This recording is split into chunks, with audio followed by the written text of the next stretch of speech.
Things to consider when buying a new house. It's far more complicated than simply needing 3 bedrooms, 2 baths. We're going to talk about that today with an expert. I'll see you on the other side.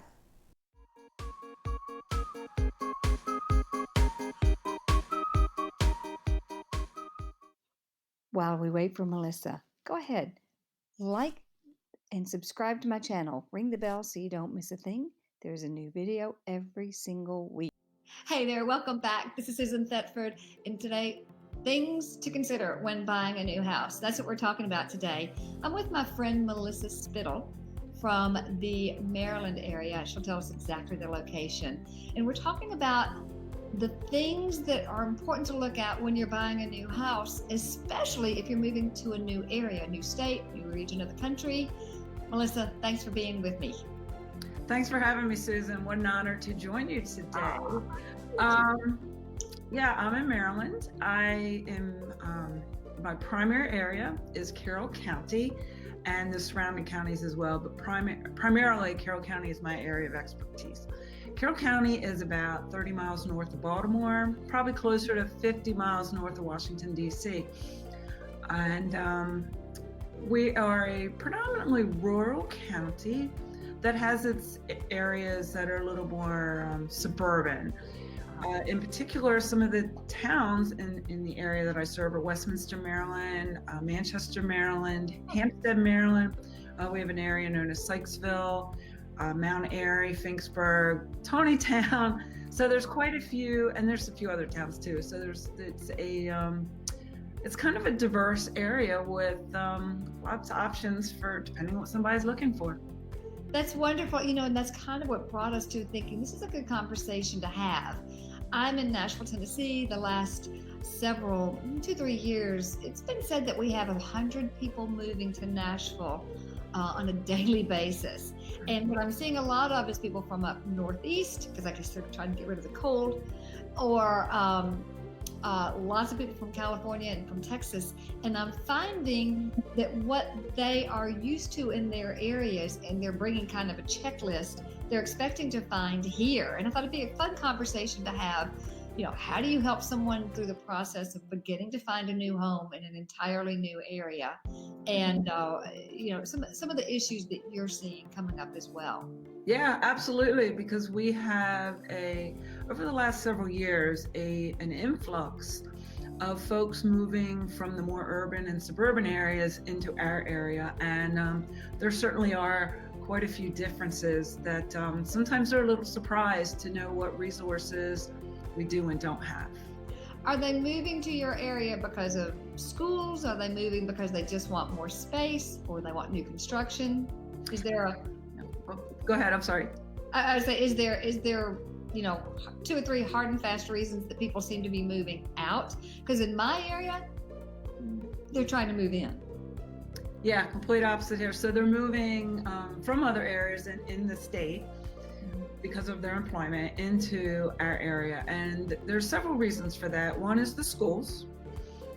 Several of the towns in our area are rank high on the list of safest towns, safest places to live in Maryland.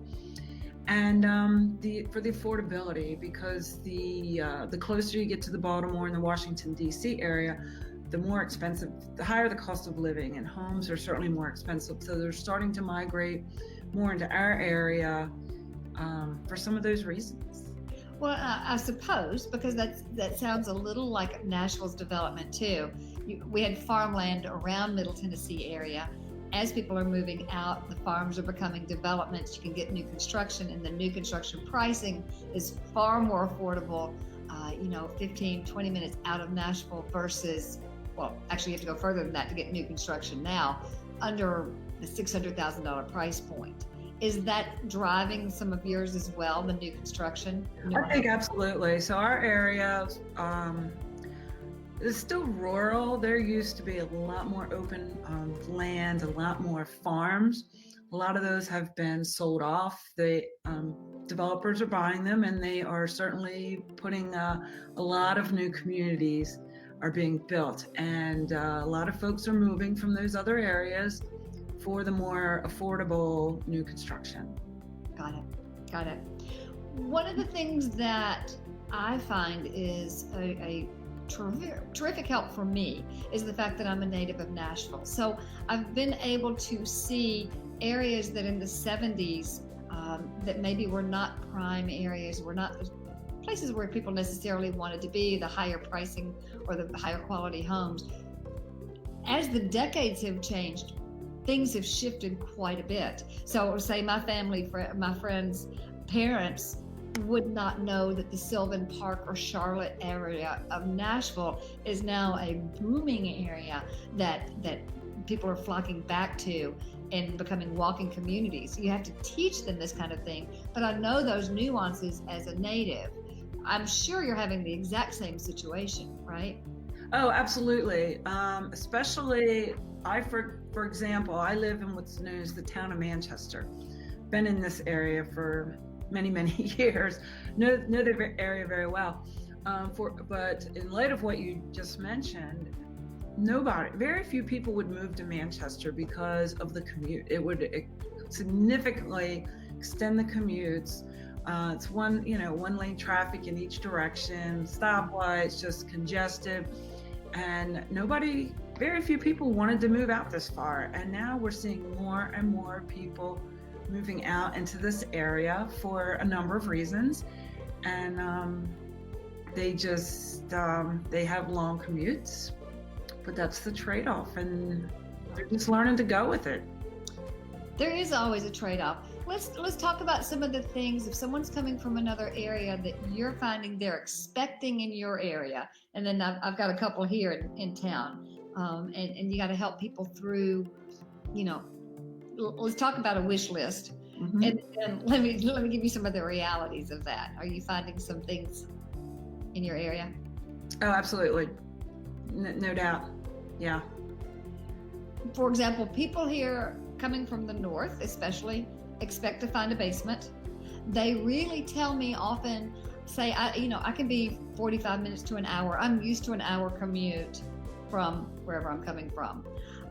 That's great, but I want to align or find more. Tell me more about that commute, because many times I'm finding the commute was an hour, but they drove for 15 minutes, they parked their car, and then they got on a train. They were able to read a book, they were able to make notes, they were able to do a lot of things in that 45-minute commute because they weren't behind the wheel driving. Mm-hmm. And it's quite a different commute here, even if it's the same time period. So I just find asking, tell me more is almost my catchphrase all the time, to really understand and can show people that's what it might look like where you're from. Here's what that would look like here.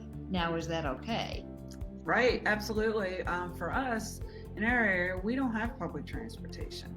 The closest public transportation is the light rail, and we have a subway system that is, or a metro system. It's not a subway, but it's a metro. And depending on where someone lives, I would say it's anywhere from maybe 20 to 30 minutes to go to that location, park your car, and take the public transportation, most people either into the Washington, D.C. area or the Baltimore area. But, and I don't have the numbers, but there are a tremendous amount of people who make the drive in their cars all the way to their work. And oh my goodness, on any given morning during the week, I can turn on the morning news and they show the traffic on the highways, and it's bumper to bumper, just creeping along. And it's just amazing the number of people that they don't like it, but that's what they have to do to get to work. Yeah. Well, and maybe that's that's one of the reasons they're moving away. And I want to make sure that I can help position them in a place where that won't be the case. When someone's coming to your area, I'm sure you do the same thing. No matter what, everything begins with what can you afford? Absolutely. Right?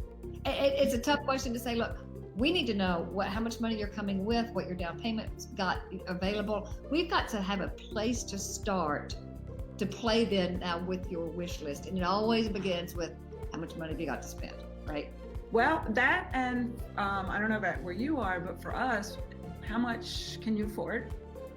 How much does a lender say you can afford? Because sometimes that differs from what people think they're going to be able to afford. And then the other thing that's really crucial here is what type of loan are they going to be using? Because we have a variety of different loan options. There are some loans where somebody can buy a house with no money down. And then there's, as you know, the conventional, which has different, 5%. Some people put down more. And for us, so some of the different types of loans also dictate the condition that house must be in order for that loan to be, the house has to be eligible for a loan as well. So, for example, if I'm working with somebody and they're at a certain price point, and I know they are going to be using a specific type of loan, I have to make sure that house is going to work for that type of loan as well. Make sure the condition satisfies the requirements for the loan. Sure. So having a realtor who understands the areas that maybe in my area it's a THDA loan, Tennessee Housing Development Association, knowing which loans are available, that's huge. I brought that point up. I am glad. Yeah. You just brought up something else also. If you a minute ago that I thought of as well.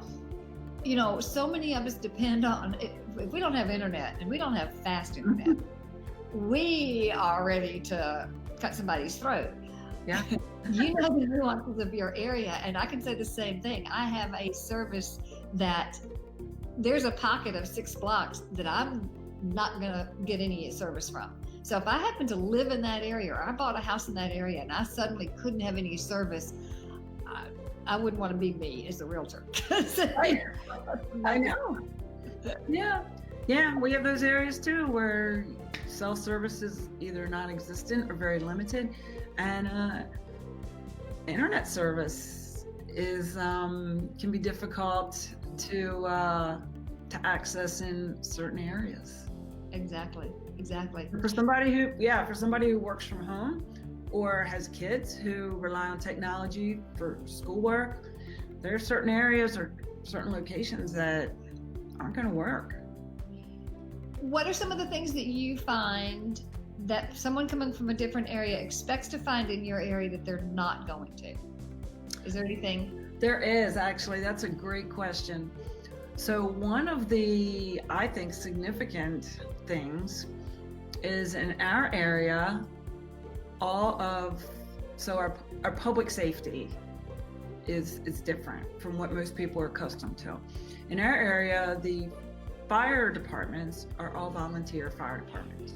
Oh. We do not have paid fire departments. Now, I will say most of the volunteer fire departments do employ paramedics and drivers, a minimum skeletal crew, basically.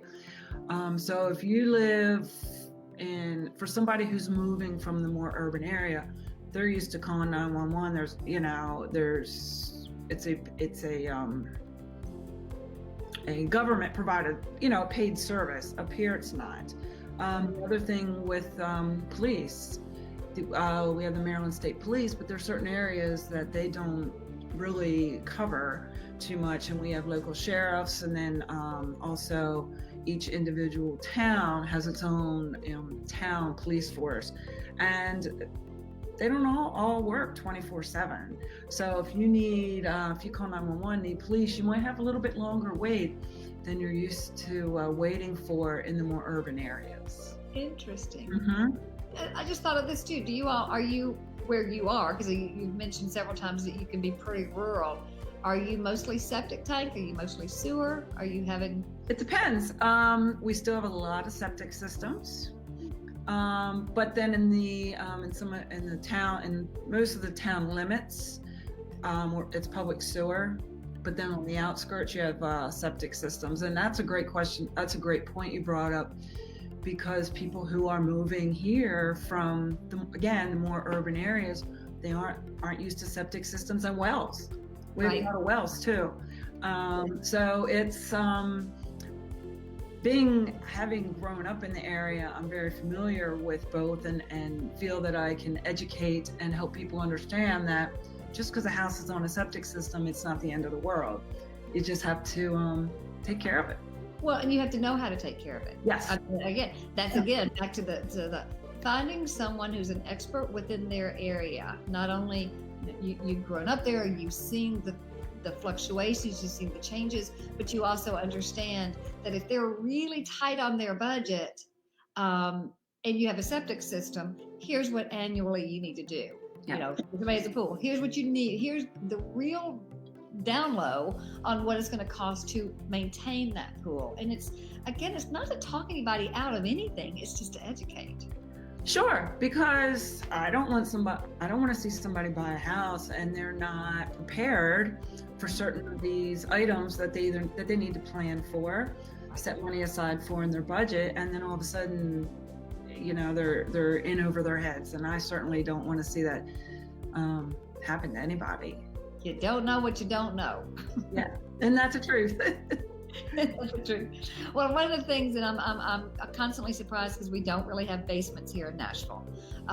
If the home was built in the 40s and earlier, you probably did because it had bomb shelters, and it probably does. But unless the topography dictates you need a basement here, we have very, very few.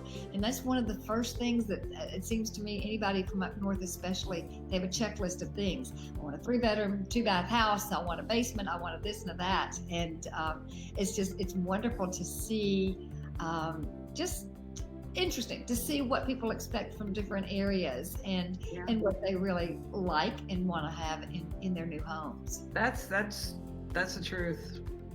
Yeah. Almost all our homes here are basements, so I can't imagine not having one, even though I realize there are a lot of areas that don't. But it's kind of funny because every once in a while I will show a house that doesn't have a basement, and it's very unusual for this area. Interesting. Yeah. The only worst thing about doing laundry is having to go downstairs and do your laundry in a basement. Not going to happen. See, I look at it as all the exercise I get going up and down the steps.